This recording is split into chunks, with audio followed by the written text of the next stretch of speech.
aqueles que estão em casa, aqueles que estão aqui, Senhor Jesus, para que a palavra caia como boa semente nos corações, para dar o fruto certo no tempo certo, Senhor Jesus.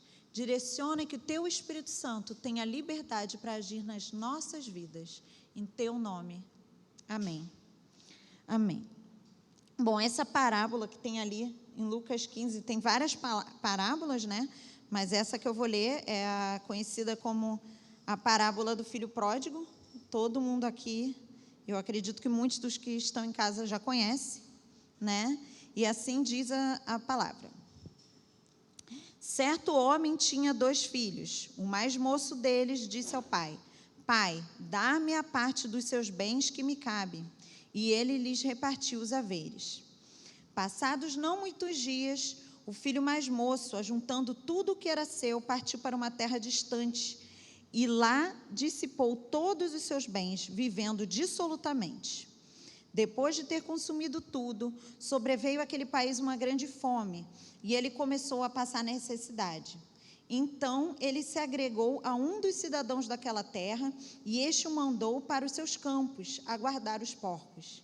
Ali desejava ele fartar-se das alfarrobas que os porcos comiam, mas ninguém lhe dava nada.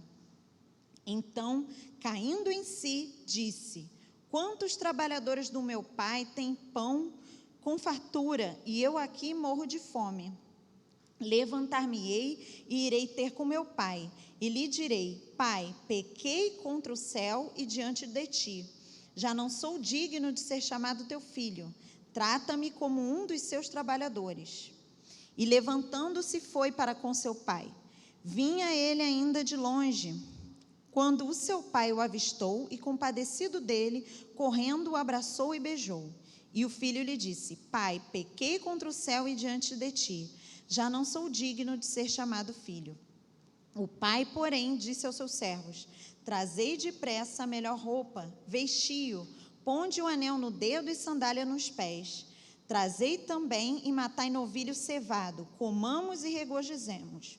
Porque este meu filho estava morto e reviveu, estava perdido e foi achado. E começaram a regozijar-se. Por enquanto eu vou ler só até aqui. Essa parábola é uma parábola muito conhecida, a gente sabe que ela está aqui trazendo uma mensagem de salvação, né? Que quando a gente lê, a gente faz diretamente a ligação que o pai, nessa parábola, é Deus, né? E o filho perdido pode ser qualquer um de nós que pode estar afastado dos caminhos do Senhor. Mas eu escolhi essa parábola, quando eu estava pensando na pregação para hoje, muito porque é uma família. A gente olha aqui, isso aí é uma família. O pai com seus 2 filhos, a Bíblia não menciona a mãe, mas certamente tiveram mãe, né? É uma família. E aqui nós temos 3 figuras que são mostradas dessa família. O pai, o filho mais moço, que é o chamado de pródigo, né? E o filho mais velho, que a gente vai falar nele ainda mais adiante.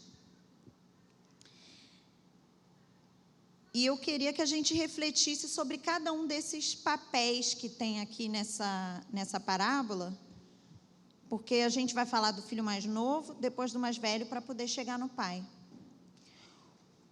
Esse filho mais jovem, ele foi um filho que um dia ele decidiu que ele queria viver a vida dele.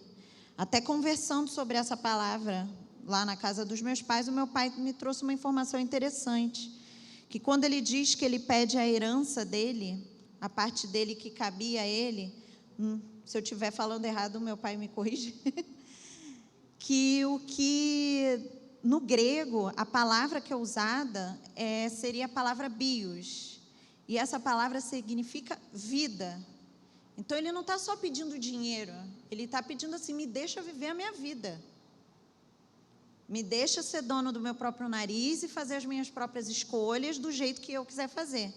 Ele estava naquele momento rejeitando, não estava só querendo dinheiro para poder gastar dissolutamente, ele estava rejeitando o modo de vida do pai dele, o modo de vida da casa do pai dele, as regras. Ele queria viver da forma que ele queria viver.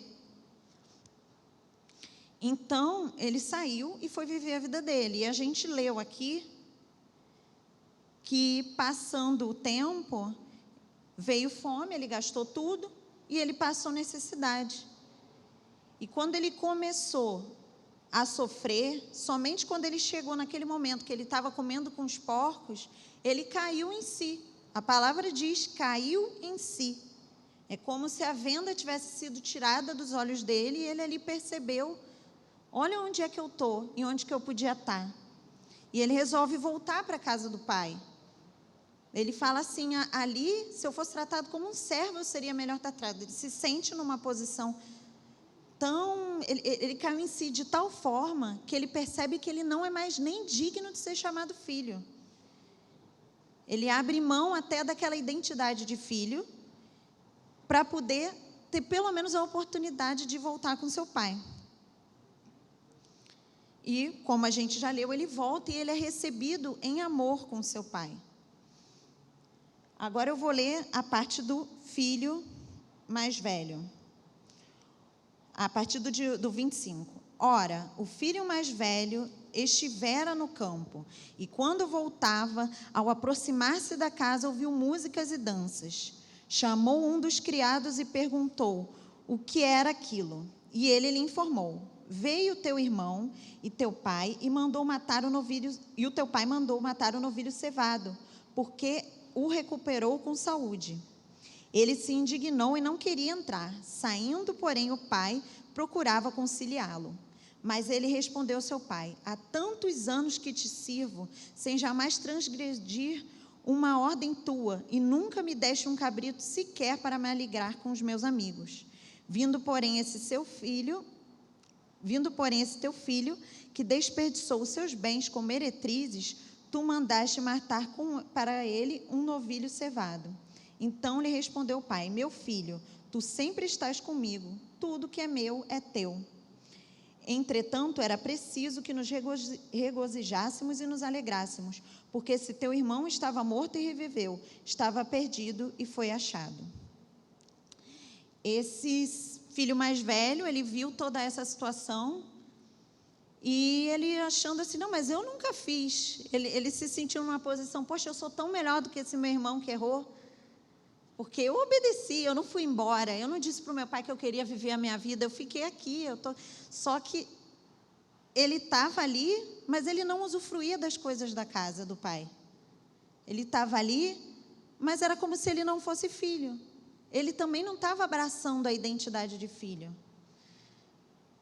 Uma pregação que eu assisti sobre essa passagem, a preletora, ela falou uma coisa que eu achei bem interessante, que essa questão dele estar na casa e ele querer saber o que está acontecendo, ele não entra para ver, ele não vai perguntar para o pai, ele não fala diretamente com o pai, ele pergunta para um servo, ele procura um intermediário, porque ele não sente liberdade de falar com aquele pai, por causa do sentimento que estava no coração dele.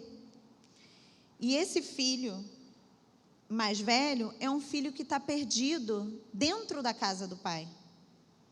Ele está tão ocupado com os afazeres da casa, ele está servindo, de repente, na casa, ele fala que sempre, tudo que o pai precisou, ele fazia, mas ele não procura tempo, não separa um tempo para conhecer o seu pai, para conversar com o seu pai.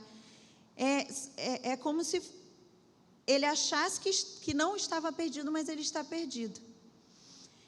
Então, essas duas figuras de filho, nós temos dois tipos. Nós temos o que está afastado dos caminhos do Senhor, no sentido que a gente sabe, a pessoa que está no mundo, está vivendo no mundo, e a pessoa que está afastada dentro da igreja, porque ela está dentro da igreja, mas o coração dela não está no Senhor. O coração dela, de repente, está nas obras ou nos sentimentos ruins. Esse filho tinha sentimentos ruins com relação ao seu irmão. E nós temos que procurar, enquanto família da fé e família de sangue, nós temos que procurar aprender com esses dois exemplos de como não ser. Porque quando a gente fala de filho perdido, a gente normalmente pensa na figura do filho mesmo, porque é que a imagem usada aqui. Mas, às vezes, na sua família, o filho perdido pode não ser um filho, pode ser um pai, pode ser um irmão, pode ser um primo, pode ser um tio. E nós temos que aprender com esse exemplo para que nós não sejamos esse filho. Mas o que eu acho mais lindo dessa parábola é o exemplo do pai. E é isso que eu quero me ater nessa palavra. A questão dos filhos foi só uma introdução, digamos assim. O mais bonito é o amor do pai pelos dois filhos. Porque ele entendeu os dois filhos e ele tomou a postura certa em todos os momentos. E é isso que nós temos que aprender com a postura desse pai. Nós sabemos que, como eu já falei, que esse é o pai, que essa parábola ela é para fazer uma imagem que é de Deus e tudo, mas pensamos como se fosse um pai terreno mesmo. Vamos pensar nele como um pai. É uma situação muito difícil para esse pai. O filho dele que ele ama, que ele ensinou, que ele falou tudo, um dia decidiu viver diferente daquilo que foi ensinado. E o outro filho que ficou com ele não está com ele realmente. E nós, muitas vezes, no nosso convívio familiar, nós passamos por isso. Como eu falei, não necessariamente com um filho, às vezes com um irmão, com um pai, com um tio, com uma esposa, com um marido. Nós, com certeza, todos aqui nós temos pessoas na nossa família que nós gostaríamos que se entregassem ao Senhor e que vivessem uma vida plena diante do Senhor. E o exemplo desse pai, ele nos mostra como agir. Porque quando o filho procura o pai e fala assim, me dá o que me cabe, me deixa viver a minha vida, esse pai, como autoridade, ele poderia virar e dizer assim, não, e você ficar trancar ele dentro de casa, você fica aqui, pronto, acabou, e você vai fazer o que eu quero do jeito que eu quero. Mas esse pai foi sábio, ele não agiu dessa maneira, mesmo que tenha doído nele, porque com certeza doeu. Com certeza doeu nesse pai ver o filho fazer as escolhas que ele não deveria fazer. Mas ele não agiu dessa forma. Ele falou assim, deixou, entregou e falou, vai. E ele confiou. Ele confiou que no momento oportuno, da forma correta, aquele filho iria retornar. E é interessante, porque por que ele fez isso? Não era porque ele não se importava com seu filho, não era porque ele não queria a salvação daquele filho, pelo contrário, ele permitiu porque ele confiava no ensinamento que ele tinha dado, ele confiava nas sementes que tinham sido plantadas e que aquilo no momento certo ia dar fruto. Ele confiava no Senhor que ele servia. Ele confiava em Deus. Ele sabia que podia não estar no controle dele, mas no controle de Deus nunca deixou de estar. E ele resolveu entregar o filho nas mãos que realmente podiam segurar o filho, que eram as mãos de Deus. Muitas vezes, a gente quer resolver situações, e agora quando a gente fala de salvação de um ente querido, alguém que a gente ama, que está afastado dos caminhos do Senhor, muitas vezes a gente quer resolver pela pessoa. A gente tem vontade de entrar na cabeça da pessoa e falar assim, aqui, ó, entende que você está fazendo errado, acorda. Mas a gente não tem como fazer isso. E a gente ora e a gente pensa assim, poxa, Senhor, mas eu quero que essa pessoa seja salva. Eu quero. E uma vez orando com uma pessoa sobre esse tipo de coisa, me veio bem claro, o Senhor, Ele ama muito mais e quer muito mais a salvação desse seu familiar, desse seu ente querido. Ele deseja muito mais a salvação do que você pode desejar nessa vida. Porque Ele entregou o filho dele para que essa pessoa pudesse ser salva. Então ele, se você ama o seu filho, se você ama a sua esposa, se você ama a sua mãe, o seu pai, o seu parente que está afastado do caminho do Senhor, o Senhor ama muito mais. O amor dele é muito maior do que o seu amor pode chegar. E se você confia nele, você precisa entregar. Que foi isso que esse pai fez. Ele entregou o seu filho para viver a situação que ele decidiu viver, mas confiou que mesmo que ele tivesse que passar por fome, mesmo que ele tivesse que comer com os porcos, o que ele tivesse que passar, o Senhor saberia o que seria necessário para ele passar, e o Senhor iria trazer ele, como diz mais adiante, com saúde. Ele passou por aquilo tudo, mas ele chegou e teve a oportunidade e foi recebido com amor. Nós temos que, então, confiar nas promessas do Senhor para as nossas vidas. Nós temos que confiar nas promessas do Senhor para as pessoas que nós amamos. A Bíblia não entra em detalhes aqui, até porque é uma parábola, mas eu imagino da seguinte forma, eu imagino que esse pai é um homem temente a Deus, eu imagino que os seus filhos foram consagrados desde o ventre ao Senhor, e que ele sempre orou, e que ele sempre ensinou, e ele sempre colocou. Essa é a figura que eu faço na minha cabeça desse pai. E ele confiou naquela oração que ele fez há anos atrás. E é isso que a gente tem que fazer. Mas talvez você esteja falando assim, tá, mas no caso a pessoa que eu estou orando para que seja salva é a minha mãe. Eu não orei para minha mãe ser consagrada antes dela nascer. Não importa, consagra agora. Entrega a vida da sua mãe e consagra ao Senhor agora. Entrega a vida da sua irmã e consagra agora. Apresenta diante do Pai. Porque nós servimos a um Deus que é atemporal. Às vezes eu falo que a gente pode fazer uma oração retroativa. Não sei se eu estou falando besteira, mas é que eu estou pensando como se fosse advogada. Uma oração retroativa. Eu estou orando hoje uma coisa que é atemporal. Ela vai fazer diferença no futuro, vai fazer diferença no passado, não importa. Porque o Senhor é atemporal. Então, se a pessoa que você tem na sua família, que você tem orado por ela, que você tem pedido, essa pessoa nunca esteve na casa do Senhor, ela nunca conheceu, ela não teve a oportunidade de ser consagrada, como, por exemplo, eu e os meus irmãos fomos consagrados na igreja desde que nascemos, como muitos aqui foram consagrados. Se essa pessoa nunca teve essa oportunidade, eu te convido hoje a apresentar essa pessoa diante do Senhor.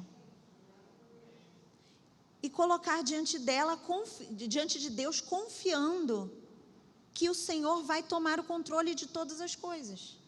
E Ele vai fazer aquilo que for necessário. Mas aí vai entrar o desafio de agir que nem esse pai.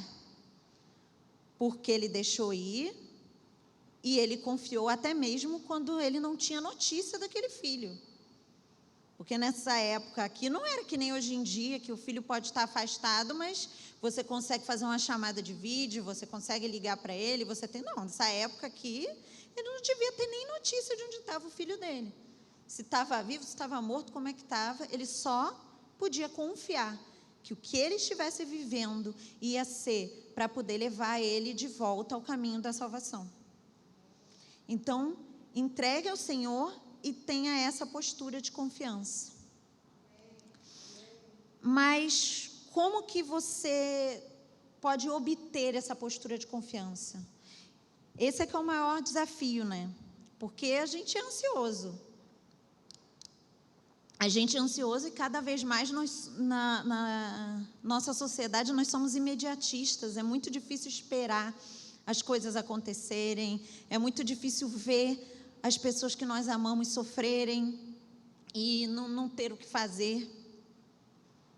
Mas qual é a postura que o Senhor espera de nós nesse momento?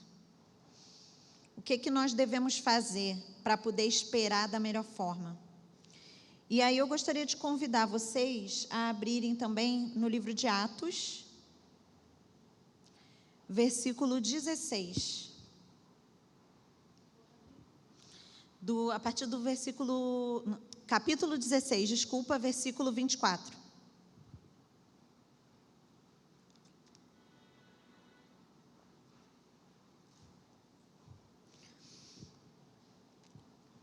Diz assim, Eu acho que a versão que eu estou aqui é um pouquinho...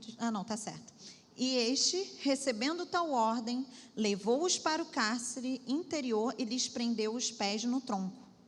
Por volta da meia-noite, Paulo e Silas oravam e cantavam louvores a Deus, e aos demais companheiros de prisão escutavam. De repente, sobreveio tamanho terremoto, que sacudiu os alicerces da prisão. Abrindo-se portas e soltaram-se as cadeias de todos. O carcereiro despertou do sono e, vendo as portas abertas do cárcere, puxando a espada, ia suicidar-se, mas supondo que os presos tivessem fugido. Mas Paulo bradou em alta voz: não faças nenhum mal, todos aqui estamos. Então o carcereiro, tendo pedido uma luz, entrou precipitadamente trêmulo, prostrou-se diante de Paulo e Silas. Depois, trazendo-os para fora, disse: Senhores, o que eu devo fazer para que seja salvo? Respondeu-lhe: crê no Senhor Jesus e serás salvo, tu e tua casa. E lhe pregaram a palavra de Deus e a todos os de sua casa. Amém. Aqui já respondeu: crê no Senhor Jesus e serás salvo, tu e a tua casa. Nós temos que confiar nessa palavra. Mas é muito interessante, eu amo essa passagem de Paulo e Silas na prisão. É engraçado que eu estou ficando mais velha, eu estou começando a gostar mais das coisas assim de Paulo e tal. Porque quando eu era mais nova, eu achava Paulo que ele devia ser uma pessoa muito difícil. Continuo achando que ele devia ser muito difícil. Mas é que eu estou ficando mais velha, eu vou vendo que a vida é difícil. Então dá para entender muitas coisas de Paulo. E eu amo essa passagem, muito também por causa de várias vezes que eu já orei ao Senhor lendo essa passagem. Porque o que me chama muito a atenção é que eles estão sendo presos e o que eles fazem na prisão é louvar. E me lembra muito um louvor que eu amo cantar, eu já cantei várias vezes aqui, que é o Com Muito Louvor. Que enquanto a gente louva, o Senhor vai trabalhando, Ele vai fazendo. Então, o que a gente tem que fazer enquanto a gente espera? É confiar e louvar. Paulo, ele estava louvando, ele estava adorando com Silas ali. E o que aconteceu? As cadeias se quebraram. Só que Deus é tão poderoso que não foram só as cadeias deles que se quebraram. A cadeia toda dos seus arredores libertou a todos. O carcereiro foi alcançado e a família do carcereiro, que nem estava ali naquela hora, foi alcançada. Esse é o nosso Senhor. Esse é o nosso Deus. Ele que faz isso, e você tem que confiar nesse Senhor. Você tem que confiar na palavra dele. Gente, a gente não precisa. Às vezes a pessoa fala assim: eu queria que aparecesse um profeta aqui, que ele olhasse na minha cara e ele falasse assim: olha, hoje eu te digo que o teu irmão e o teu pai e o teu vizinho vão se entregar ao Senhor, ele vai se arrepender hoje. A pessoa quer que apareça o profeta. Gente, não precisa estar aqui. Crê no Senhor Jesus e serás salvo, tu e tua casa. A palavra do Senhor já disse. E é isso, nós temos que crer. Temos que crer que a palavra é viva. E nós temos que colocar isso em prática na nossa vida. Nós temos que louvar ao Senhor e crer que enquanto nós louvamos, as cadeias se rompem. Ele é um Deus vitorioso. E Ele já decretou a vitória na nossa vida e já decretou a vitória na vida daquele que nós temos intercedido. Não importa como vai ser. Porque nós sabemos também que o Senhor Jesus, Ele é um cavaleiro. Essa parábola também mostra isso. Ele não forçou o filho a ficar, né? Ele deixou o filho cair em si. Então, não importa o tempo que vai levar para essas pessoas que nós amamos cair em si. Nós temos apenas que crer e saber que elas irão cair em si. O que importa é isso, é elas saber que elas cairão em si. E a forma e o que elas vão ter que viver, se elas vão ter que comer com porco, ou se elas vão ter que ver o outro irmão voltando para casa e vê que ela de repente não é tão melhor do que aquele que se afastou, que foi o que aconteceu com o outro filho. Se vai ser de um jeito ou se vai ser de outro, não importa. O que importa é que o filho pródigo vai voltar para casa e o filho que está na casa, que estava perdido e não sabia que estava perdido, vai perceber que está perdido e vai se entregar também. E nós temos que crer nisso. Então, se você quer ver isso na sua vida, se você quer ver isso na vida dos seus amados, das pessoas que você tem apresentado diante do Senhor, eu vou convidar o pessoal do louvor para já estar aqui. Eu quero terminar essa palavra de uma maneira diferente. Eu quero que a gente termine louvando ao Senhor. E nós vamos cantar um louvor que fala que as cadeias se rompem no louvor. Se você quer ver o seu filho resgatado, se você quer ver a sua mãe liberta, se você quer ver o seu irmão salvo, a sua irmã salva, se você quer que a sua filha volte para o Senhor, se você quer que o seu primo, o seu amigo, seja quem for que você está apresentando agora diante do Senhor, volte para o Senhor, que eles caiam em si, louve ao Senhor. Amém. Louve, adore, porque enquanto nós louvamos, as cadeias se rompem. Creia, segurando, vai entregando ao Senhor. Vamos orar agora, enquanto eles vão começando a tocar. Senhor Jesus, nós apresentamos diante de Ti, Senhor, todos esses nossos amados, Senhor. Vai colocando agora diante do Senhor, nome por nome, cada pessoa que você sabe que é da sua família, que precisa ainda conhecer ao Senhor, e vai mostrando para Ele, e fala: Senhor Jesus, eu consagro a Ti. Eu consagro a Ti, Senhor Jesus, a vida do meu filho. Eu consagro a Ti, Senhor Jesus, a vida do meu irmão, da minha irmã, da minha filha, do meu pai, da minha mãe, da minha esposa, do meu marido. Eu consagro a Ti, Senhor Jesus, porque eu confio e eu creio na Tua palavra, Senhor Jesus. Eu confio, Senhor Jesus, que enquanto eu vou louvar, Senhor Jesus, enquanto eu vou louvar, as cadeias vão se quebrar, Senhor. Elas vão se romper. E a vida desses meus amados, ela vai ser totalmente liberta. Eles vão abrir os olhos, as vendas vão cair. Eles vão ver que estão comendo com os porcos e vão correr de volta para a casa do Pai. Em nome de Jesus, vai apresentando para o Senhor. E enquanto nós cantamos esse louvor, eu te convido a cantar conosco. Cantar que o Senhor é vitorioso, adorar ao Senhor, e vai crendo que enquanto nós adoramos, o Senhor Jesus está trabalhando, está quebrando as cadeias, como Ele fez com Paulo e Silas. Ele está fazendo nas nossas vidas e na vida dos nossos amados, e vai ser como se fosse uma bola de neve, vai ser uma coisa que vai atingindo de um a outro, e nós vamos crer nisso. Aleluia, Senhor Jesus.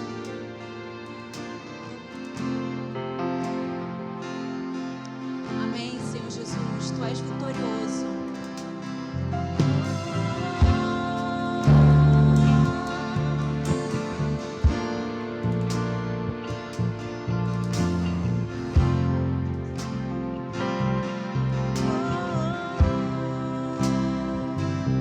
Te adoramos, Senhor Jesus.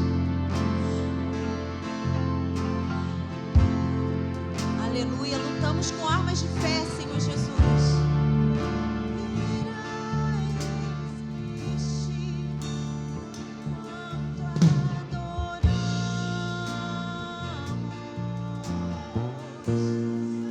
Pode resistir ao poder do Senhor.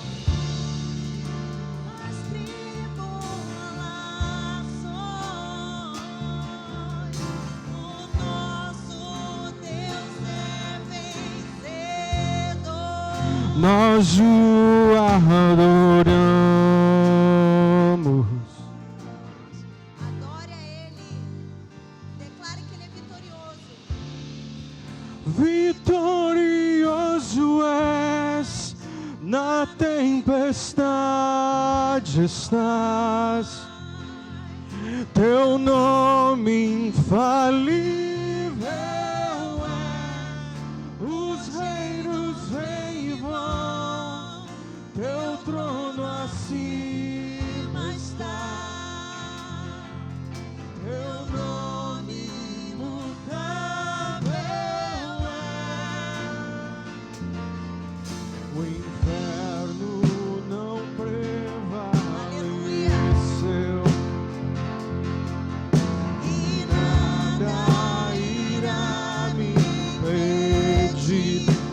eu te adorarei. Declare com fé. As muralhas vão estremecer. Muralhas vão estremecer. Declare sobre a vida dos seus amados. Cadeias irão se romper enquanto adoramos. Visita, Senhor Jesus, os nossos amados, os nossos familiares. E vai, Vitorioso és, toda cadeia, na tempestade estás. abrindo os caminhos para que eles voltem. Teu nome infalível é. Os reinos vêm e vão, teu trono acima está. Teu nome imutável é. Vitorioso és, na tempestade estás. Teu nome infalível é. Os reinos vêm e vão, teu trono acima está. Teu nome imutável é. Imutável é. Incomparável. Imutável é. Imutável é. Imutável é. Meu Jesus. Como um trovão, impetuoso, poderoso é, grandioso és, que vem ao céu, nós proclamamos, poderoso é, grandioso és.